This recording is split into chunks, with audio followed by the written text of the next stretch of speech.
And Morocco's Royal Air Maroc says a ban on carrying laptop computers and other large electronic devices in aircraft cabins on direct flights between Morocco and the United States will be lifted tomorrow.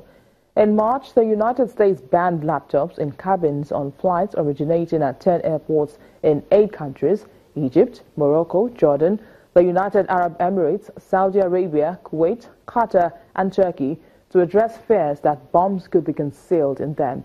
Royal Air Maroc is the only carrier to operate direct flights to the U.S., flying from Casablanca's Mohammed V International Airport to New York and Washington, D.C.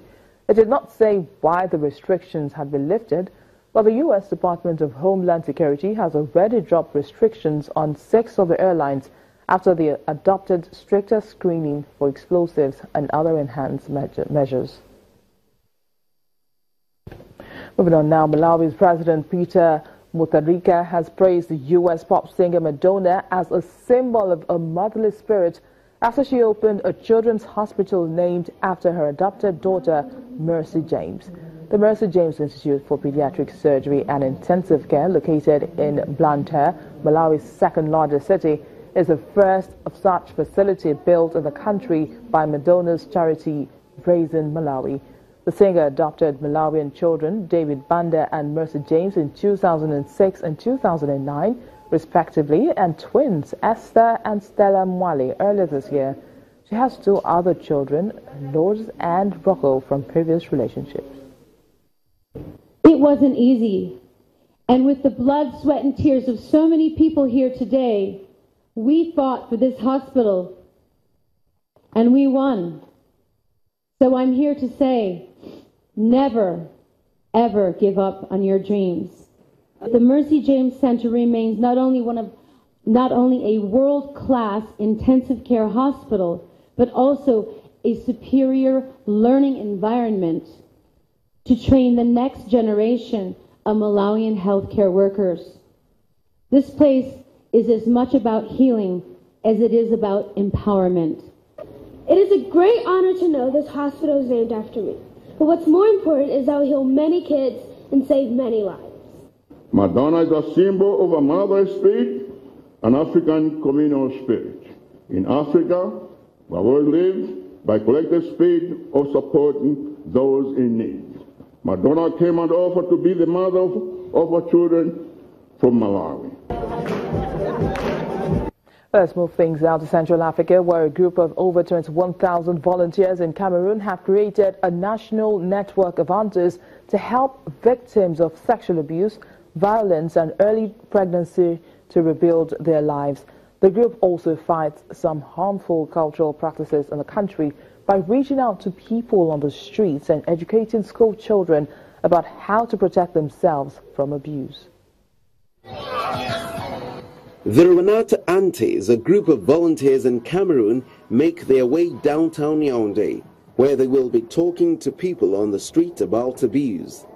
The volunteers run awareness programs in different parts of the country, fighting abuse and harmful cultural practices that often target girls.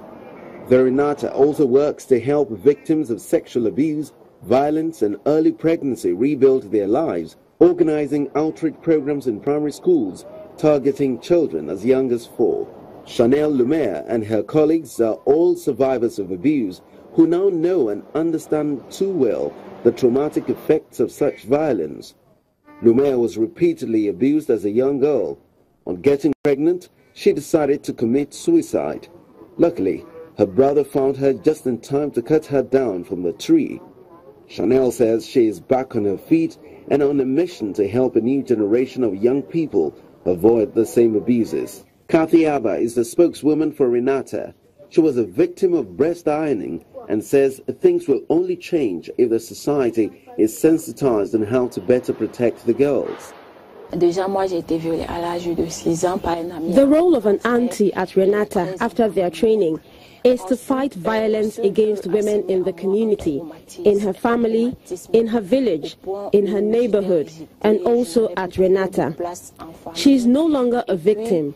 She becomes an activist who goes to teenagers to talk about the problem. Her role, therefore, is to be part of an army that spreads the message to young people. For Lumia and other aunties, there is still much work to be done.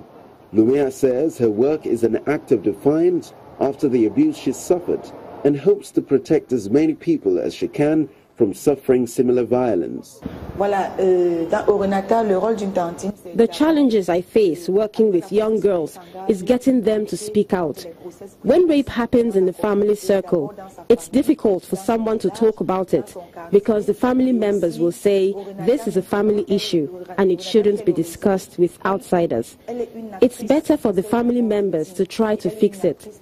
Most often, the family goes into an agreement with the violator without the knowledge of the victim. The victim herself is abandoned.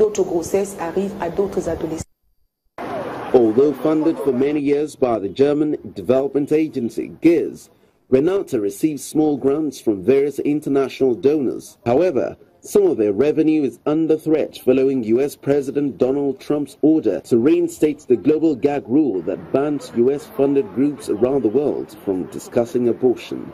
The government says it's trying to toughen up laws on sexual abuse and wants the Cameroonians to know it's a crime that should not be ignored. I think number one thing is really you have to punish those who perpetrate this type of act, whether breast ironing or rape. Government need to really make laws and to be consistent in punishing people who continue to perpetrate this. But you also need to care about the victims, provide more support to victims by maybe supporting organizations like Renata, who are really in the front line in this fight, give them the means to continue with counseling in the community, sensitization, follow-up of victims, and also care to victims and so on. The Renata Aunties organization, which was started in 2005, now has over 21,000 women volunteers in more than 350 groups around the country as part of the National Aunties Network. Still to come on Network Africa, a Ghanaian teenager builds a video search engine to rival Google. Please stay with us.